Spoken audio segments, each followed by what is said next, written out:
নমস্কার বন্ধুরা, আপনারা সবাই ভালো আছেন তো? বর্ষার দিনে আজকে আমাদের টাটকা ইলিশ রান্না হবে। এই দেখুন দেখে কেমন টাটকা টাটকা মনে হচ্ছে না? যেমন দেখতে সুন্দর তেমন খেতেও সুন্দর। বন্ধুরা, এই যে মা হলুদ দিল,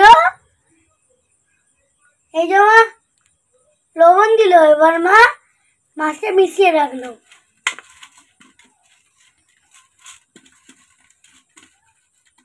বলুন তো বন্ধুরা, তোমাদের কার কার ইলিশ পছন্দ?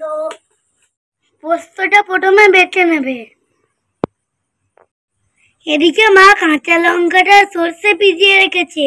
দেখুন বন্ধুরা, কড়াইটা বসিয়ে দিয়েছি, গরম গরম সর্ষের তেল দিয়ে কিন্তু মাছটা ভাজবেন।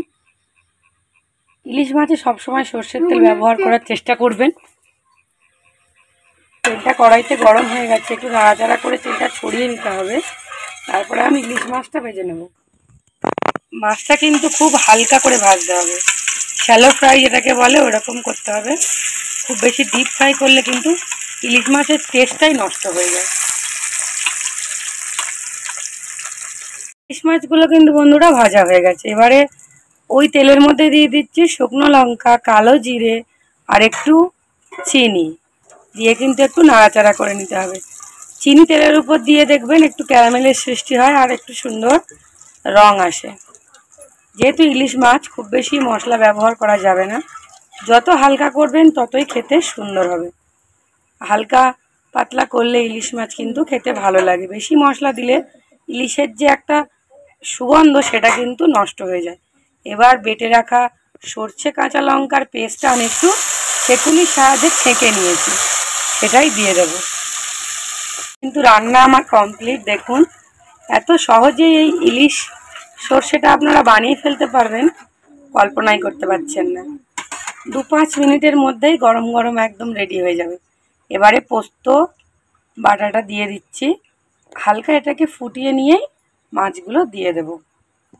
আর ইলিশ মাছ খেতে কার কার ভালো লাগে অবশ্যই আমাকে কমেন্ট করবেন।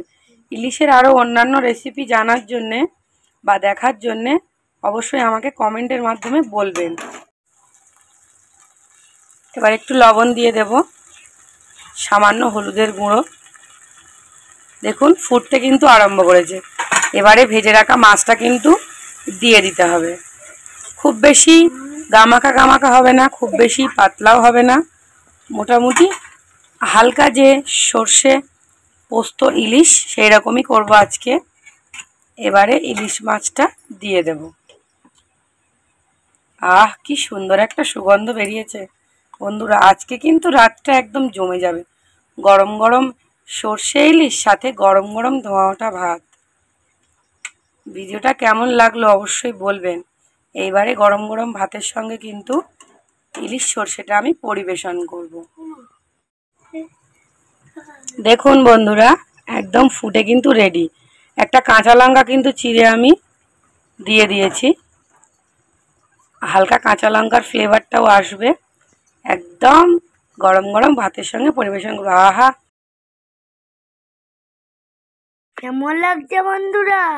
দেখে জিভে জল আসছে তো? কিন্তু বলেই দিয়েছে খুব সুন্দর লাগছে খেতে। ও আজকে গরম গরম ভাতের সঙ্গে প্রথমেই শুরু করবে। দেখুন, গরম গরম ভাতের সঙ্গে ইলিশ মাছ কিন্তু আমি পরিবেশন করে ফেলেছি। ছেলের জন্য একটু ডিমও হয়েছে, প্রথমে ওকেই দেব। টাটা বন্ধুরা, ভালো থাকবেন, আবার দেখা।